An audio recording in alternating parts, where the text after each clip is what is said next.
Salutations, c'est Discard et on se retrouve déjà pour ce 6e épisode de la description des différents sponsors de Gazland. Aujourd'hui on va voir l'Ordre Infernal et Beverly le Diable de l'autoroute. Ce sera un petit peu particulier puisque c'est deux sponsors avec une thématique horreur. On va partir un petit peu dans l'horreur science-fiction, ce qu'on n'a pas l'habitude de voir, parce que jusqu'à présent tout était quand même plus ou moins réaliste. Ben, on va voir ça tout de suite, c'est parti. Donc là on est parti sur l'Ordre Infernal, je vais faire comme d'habitude, je vais imprimer l'affiche sans véhicule.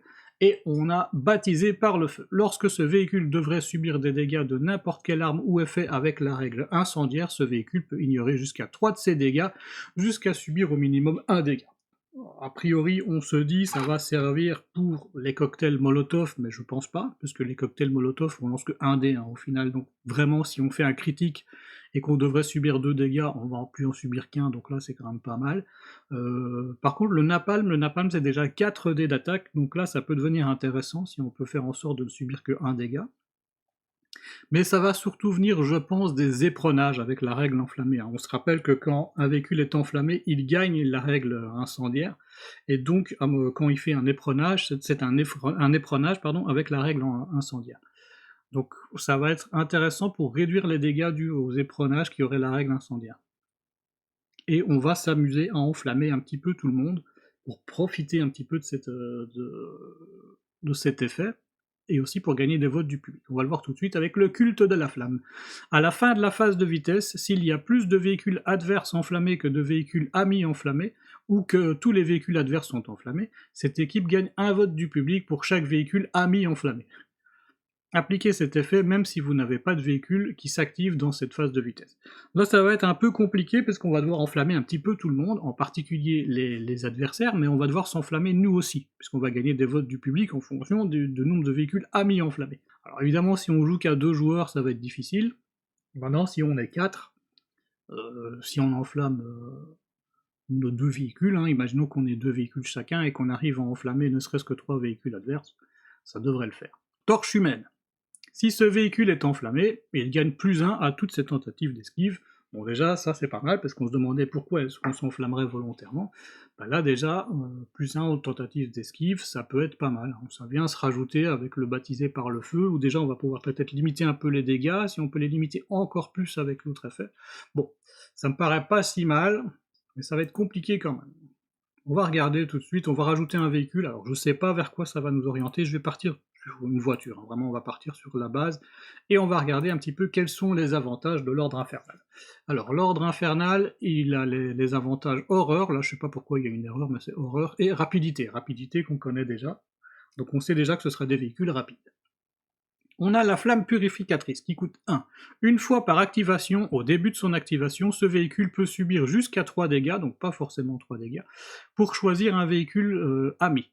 Pour chaque point de dégâts infligé par cet effet, réparez ce même nombre de points de carrosserie sur le véhicule choisi.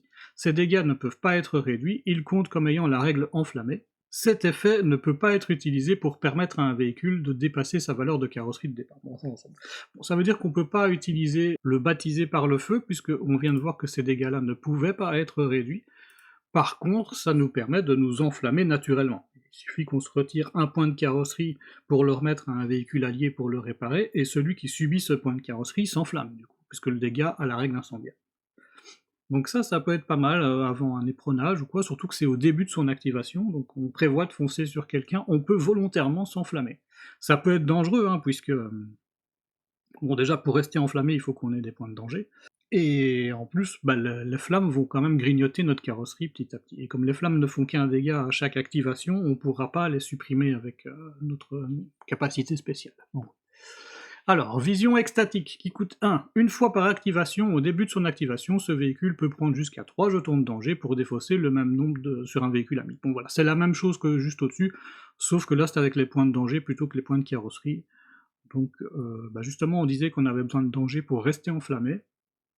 Ça peut être pas mal pour se partager un petit peu les points de danger, voilà. Ou alors je pensais, si on a un véhicule, par exemple un véhicule lourd comme un camion, qui n'a que 3 phases de vitesse, il n'a que 3 vitesses, et qu'on sait qu'on est parti pour des phases de vitesse peut-être 4, 5, 6, parce qu'il y a des buggy derrière ou quoi, On peut peut-être volontairement mettre un max de jetons de danger sur le camion pour venir réparer un petit peu les véhicules aux alentours, enfin réparer, leur retirer leur danger, quitte à ce que le camion subisse une perte de contrôle, puisque de toute façon, il aurait quand même pas joué en phase de vitesse 4, 5 et 6, hein, il peut pas. Voilà, et il reprend la route normalement, qu'on recommence une phase de vitesse 1. Voilà, bon. Je lance ça comme ça, je sais pas, faudrait tester. Hein. Pacte avec le diable qui coûte 1. Lorsque ce véhicule effectue un test d'esquive, son propriétaire peut choisir un véhicule ami à portée moyenne maximum et ajouter la vitesse actuelle du véhicule choisi à la vitesse actuelle du véhicule pour le test d'esquive. Les deux véhicules subissent les dégâts non annulés de cette attaque ainsi que les effets supplémentaires.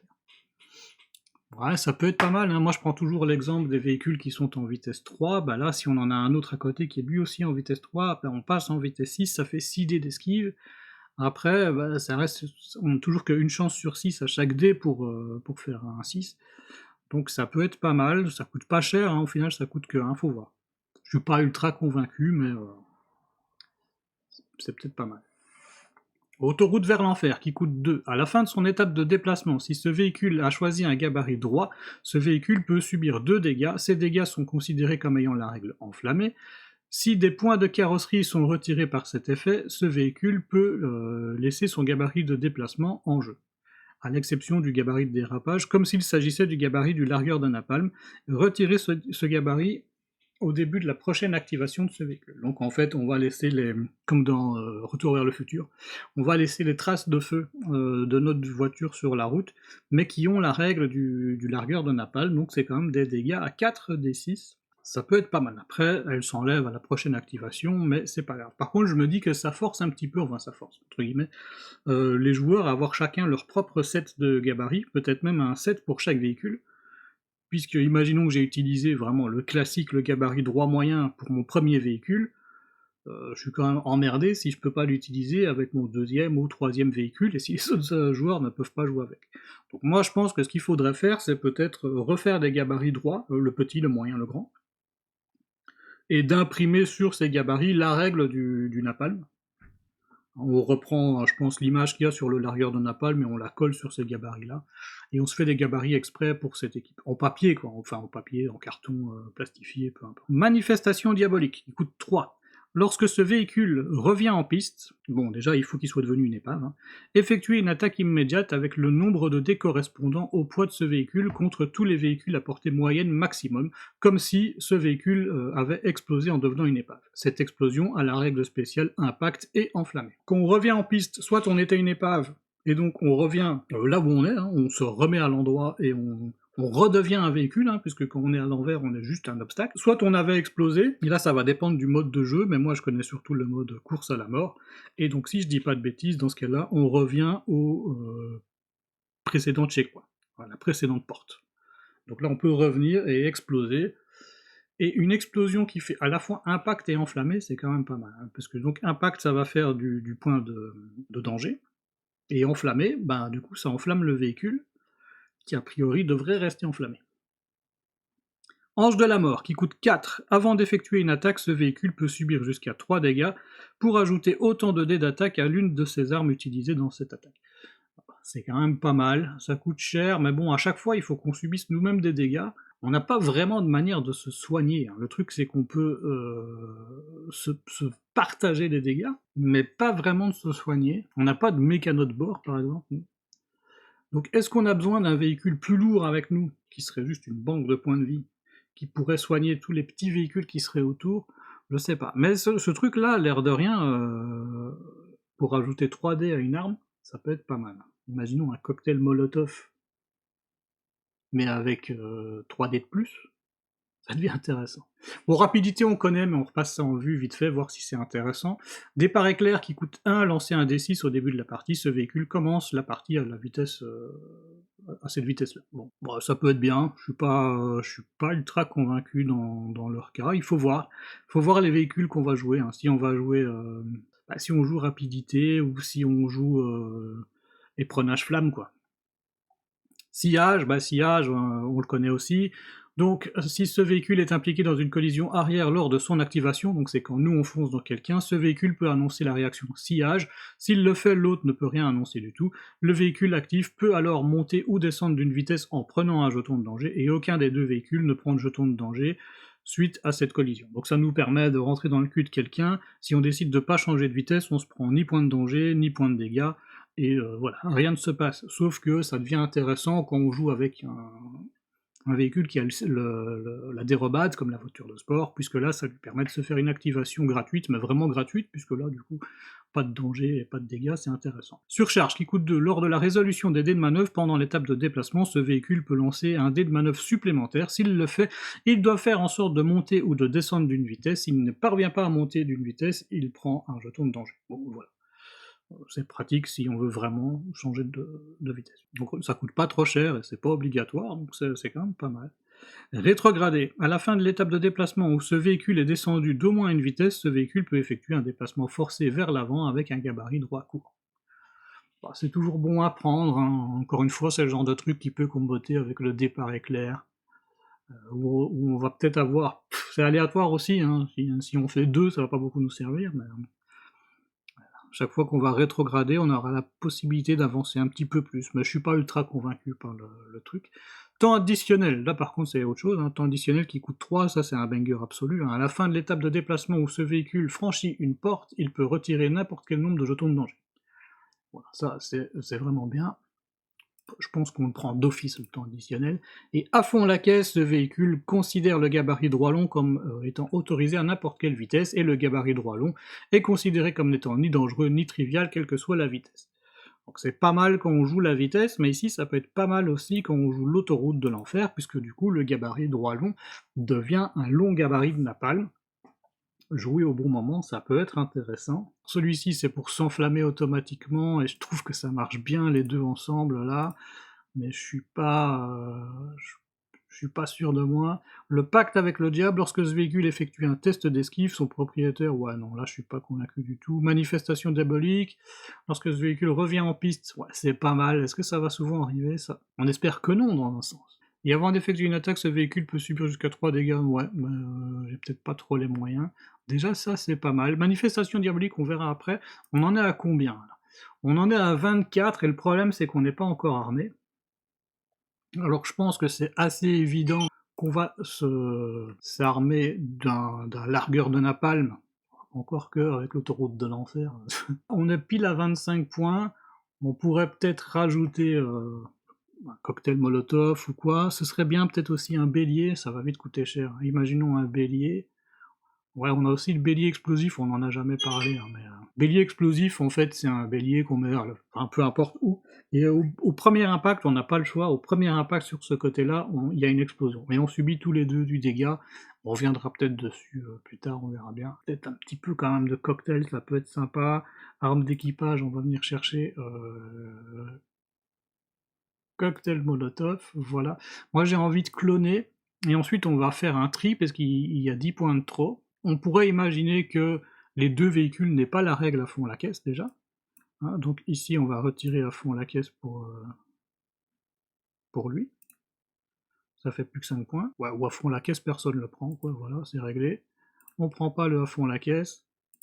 Et on a deux véhicules identiques pour une équipe à 50 points. Je suis sûr qu'il y a d'autres strates, hein, comme je disais, avec un camion qui pourrait peut-être partager ses points de vie ou quoi. Mais bon, voilà, c'est déjà une idée vite fait. Mais on a déjà compris le principe de l'équipe, qui est de s'enflammer et d'essayer de rester en vie, d'enflammer tout le monde. Ça peut être marrant. Bon, ben maintenant, on va donc s'attaquer à Beverly, le diable de l'autoroute. Et on va voir tout de suite qu'est-ce que ça raconte, Beverly. Alors, à la croisée des chemins. Cette équipe peut choisir de payer un seul vote du public pour qu'un de ses véhicules revienne en piste. Ce véhicule doit alors gagner la règle spéciale du pilote fantôme. Alors revenir en piste, normalement ça coûte 3, ben là ça coûte plus que 1, mais avec la règle du pilote fantôme qu'on verra après. Bon, à la limite on va la regarder tout de suite, hein. Donc elle est là, la règle du pilote fantôme. Ce véhicule ignore et est ignoré par tous les véhicules en permanence. Il ne peut pas être impliqué dans une collision. Ce véhicule ne peut pas utiliser d'armes de tir, ni être attaqué par des armes de tir. Il peut toutefois utiliser les armes largables. Il subit normalement les effets des armes largables. ce véhicule ne peut jamais participer aux conditions de victoire d'un scénario. Donc en gros, il ne peut pas participer aux conditions de victoire d'un scénario, sauf, je pense quand même dans le cas où c'est d'annihiler tout le monde. Ouais, il ne peut pas être le dernier survivant, je pense, et il ne peut pas remporter la victoire en passant la ligne d'arrivée. Par contre, il peut parfaitement permettre d'achever les autres véhicules. On verra que c'est un peu plus compliqué que ça. On va voir Légion d'Outre-Tombe. Au début de la partie, après le déploiement, tous les véhicules de cette équipe, sauf un, gagnent la règle spéciale du pilote fantôme. Donc moi, j'en ai une d'équipe, comme j'ai dit, elle n'est pas terrible d'ailleurs, parce que je l'avais faite au début, et c'était pas ouf. Donc on a un véhicule, je vais dire physique, et 2 véhicules fantômes. Enfin, dans mon équipe, c'est comme ça. Bien spectral, si tous les véhicules en jeu de cette équipe ont la règle spéciale pilote fantôme, retirez immédiatement de la partie tous les véhicules de cette équipe.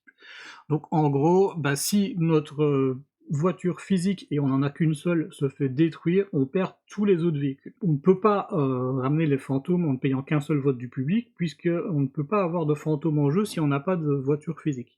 Donc on sera quand même obligé de payer 3 votes du public pour ramener le véhicule physique. Alors évidemment, si on joue que à 2, ça marche pas parce qu'on a déjà perdu, mais si on est à 3, ça peut le faire. Alors moisson d'âme. Si le gabarit de déplacement de ce véhicule vient en contact avec un véhicule adverse, ce véhicule gagne un jeton d'âme, même si le véhicule adverse est ignoré. Si le gabarit de déplacement de ce véhicule vient en contact avec un véhicule ami, sans la règle pilote fantôme, et avec lequel il n'a pas commencé au contact, choisissez, pour chaque jeton d'âme, gagner un vote du public ou réparer 2 points de carrosserie sur le véhicule sans la règle pilote fantôme. Et défausser ensuite tous les jetons d'âme de ce véhicule. Donc en fait, on va devoir s'arranger pour que nos pilotes fantômes viennent au contact des véhicules adverses, en sachant qu'eux subissent pas de dégâts, ils passent au travers, pour gagner des jetons d'âme, pour ensuite venir au contact des véhicules alliés, pour dépenser ces jetons d'âme, pour réparer les véhicules alliés. C'est pas mal en vrai comme strat, enfin en tout cas sur le papier, ça a l'air plutôt sympathique. Donc c'est soit pour le réparer, soit pour gagner des votes du public. Ensuite, on a pilote fantôme qu'on a déjà vu, et le revenant. Si un véhicule de cette équipe devient une épave ou sort de la partie, il peut revenir en piste, même si d'autres règles devraient normalement l'en empêcher. C'est parce que normalement, la règle, c'est qu'on ne peut ramener un véhicule en piste qu'à partir du moment où on n'a plus aucun véhicule en piste. Donc là, ça nous permet de ramener nos véhicules fantômes vraiment à chaque tour. À chaque fois qu'on en a un qui se fait éliminer, on pourrait le ramener presque directement. C'est tout. Je pense que c'est juste pour ça. Bon, on va regarder un petit peu les différents avantages. On est encore dans horreur, mais on a horreur et mécanique. Donc horreur, on vient de le faire, on va repasser ça vite fait. Flamme purificatrice, on se rappelle, on se prend du dégât enflammé pour soigner un autre véhicule. Vision extatique, on se prend des dangers pour retirer du danger d'un autre véhicule. Pacte avec le diable, lorsque ce véhicule effectue un test d'esquive, son propriétaire peut choisir un véhicule ami à portée moyenne maximum et à ajouter la vitesse. Ouais, ok, ça c'est pour avoir plus d'esquive.